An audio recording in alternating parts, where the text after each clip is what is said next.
Hi guys and girls. Last thing we're going to learn this unit on sequences and series is something called the binomial theorem. This is also called the binomial expansion.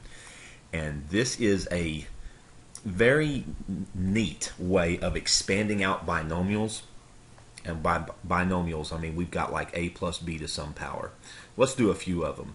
A plus b to the 0 power is 1. That's pretty easy to do. A plus b to the first power is just a plus b. A plus b to the second power, some of you thought earlier on in your math career, like as soon as like a few months ago, you thought this was a squared plus b squared. But you know that you have to multiply this out by foiling, or you have to double distribute, or whatever you do with your box, and that's what that works out to be. And then we also learned a formula for a plus b cubed. And this was a cubed plus 3a squared b plus 3ab squared, and then plus b cubed. Now at this point though, once we get to a plus b to the fourth, we're in trouble because we don't have a formula for that yet. But this would be a plus b times a plus b times a plus b, or you could think about this as a squared plus 2ab plus b squared times a squared plus 2ab plus b squared, because that would be a plus b squared times a plus b squared. Imagine multiplying all that out. No thank you. That times that times that, that times that. No. That's going to be a mess. But you could do it. The binomial theorem is typically used for something that's very inconveniently large on this exponent, like a plus b to the 7th. Now there's no way we're going to sit there and multiply that all out. So that's what we have to learn to do. So let's learn what this is. This is a series. Here's our little summation notation. A plus b to the n is our series. We understand the k equals 0 to n, but this little parentheses here we haven't seen before. This stands for n choose k, or NCR. Used in probability a lot. Sorry, it's NC on the calculator. We'll NC k here. And then we have a to the n minus k power and b to the k power. And this is an easy little pattern to see, so I'm going to show you that. First of all, I'm going to show you what this little parentheses things mean here. N choose k, or on the calculator it's going to be n choose r. N choose k means take the top number up here and put an exclamation point on it. That stands for a factorial. And no, I'm not yelling at you. I'm not going in. That means n times everything underneath it down to 1. So these little exclamation points you need to learn to deal with. So let's take a look at that. Here's an example of 10c7. We put the 10 on top of the factorial, and then we have 10 minus 7 times 7 factorial. 10 factorial means multiply all the numbers together from 1 to 10.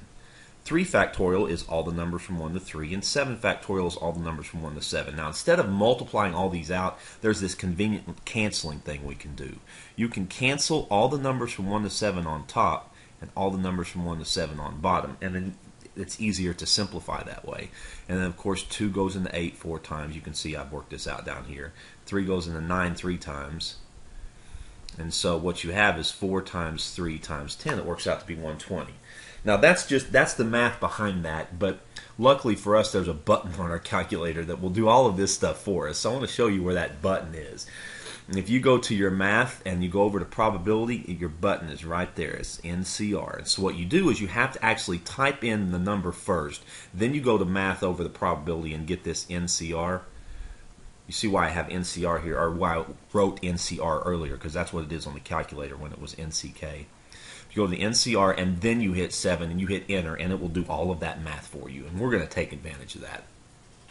These numbers come from something called Pascal's Triangle, and you should investigate this if you ever want to look at something that is very interesting. It has a lot of patterns in it. I'll show you some later, but for the sake of keeping this video under 5 hours, we're not going to look at all those patterns. But Pascal's Triangle starts with a 1 and it's got 2 1s. And the basic idea is any number can be found by adding the numbers directly above it. So this number 3 is because 1 plus 2 is 3. This number is 6 because 3 plus 3 is 4. So you can look at it. Each number is the 2 numbers directly above it added together. There's a lot of other patterns here. But I want to show you what 6C4 is. Now 6C4, the way you find it on Pascal's Triangle, is you ignore the 1s going down the column and you look for the first column that's got a 6 on it, and that's this column right here. So you go to that column, and from there you count this 6 as a 1. So you go 1, 2, 3, 4, and that is 6C4 right there, 15. Your calculator, of course, will do that for you, but I just wanted you to see. If you want to find this, all of those numbers are in Pascal's triangle. All right, so let's do an example. We want to expand x squared plus 3 to the 6th, and we want to use our little triangle. So all of our coefficients are going to look like this. 6, choose 0, and then we're going to have x squared to the 6th times 3 to the 0, and then plus.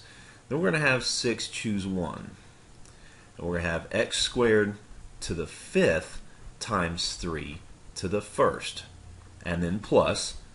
Now I'm going to have 6, choose 2, x squared to the 4th times 3 squared, plus 6, choose 3, x squared to the 3rd times 3 to the 3rd. I should have had this exponent on the outside here. I know it doesn't matter there, but it will matter later.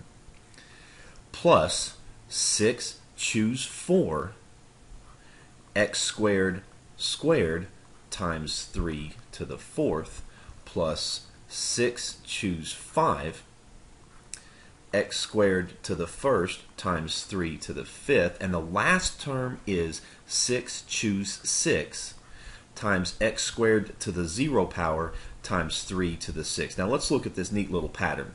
Your first term in your binomial, your a, you start with the power of 6, and then you just go ahead and start decreasing. So it's x squared to the 6th, then to the 5th, then to the 4th, then to the 3rd, then to the 2nd, then to the 1st, then to the 0 power.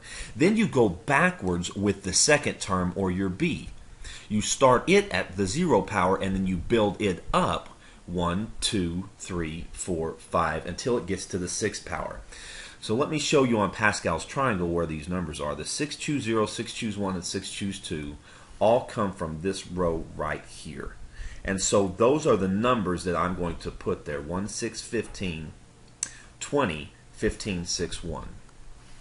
So that's going to be 1x to the 12th, because we know we take a power to a power, we multiply. And then 3 to the 0 is 1. Now 6 choose 1 is 6. And by the way, anything choose 1 is itself. So I'm going to have 6x to the 10th times 3 to the 1st.